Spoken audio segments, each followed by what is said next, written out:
Well, look, the trade deadline is fast approaching, February 6th.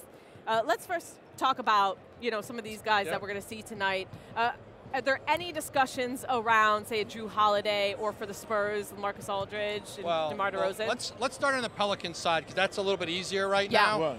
Right. They are not engaging teams right now with Zion coming back, with the playoffs within sight, 3 games plus back of that 8th seed.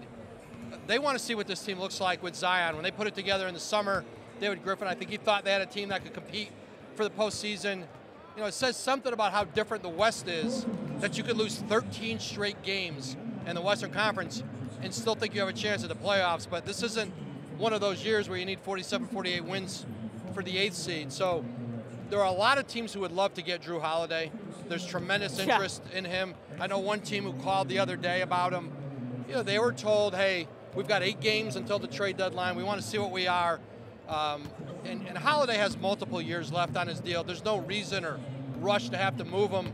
I think they're going to play through with this group, see what it looks like with Zion here between now and at least the deadline. Well, and look, the Pelicans, they have something to work out, but they're in a similar position as far as standings-wise as the Spurs are, but they're not as far as like team building is concerned. The rosters and the excitement. Yeah. So what about the Spurs? Is there any interest or discussion around their key players? I think the Spurs are open to listening on everybody. They have to. They're at a point in their kind of the way they're, circling down with this group. They've got to look at, starting a real rebuild, but they still have a chance to get in the playoffs. The way the Spurs are approaching this is they're not giving any of these guys away.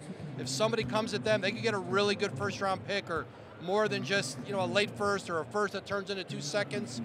I think like on a DeRozan or LaMarcus Aldridge, remember, DeRozan's going to be a free agent this summer. He can opt out of his deal. But there aren't necessarily teams with cap space that make sense for a veteran player like him. The teams with salary cap space this summer, Cleveland, Atlanta, Memphis, young rebuilding teams. Right. So you have the ability to do a sign and trade. Oklahoma City's in the same position with like Gallinari, where you can do a sign and trade, work a deal, get a guy his contract and money somewhere else, and then you get something in return. So there isn't the race here to trade somebody at the deadline out of fear you're going to lose them for nothing in July. What about some other big names like Kyle Kuzma that's been out there? What are the discussions around him?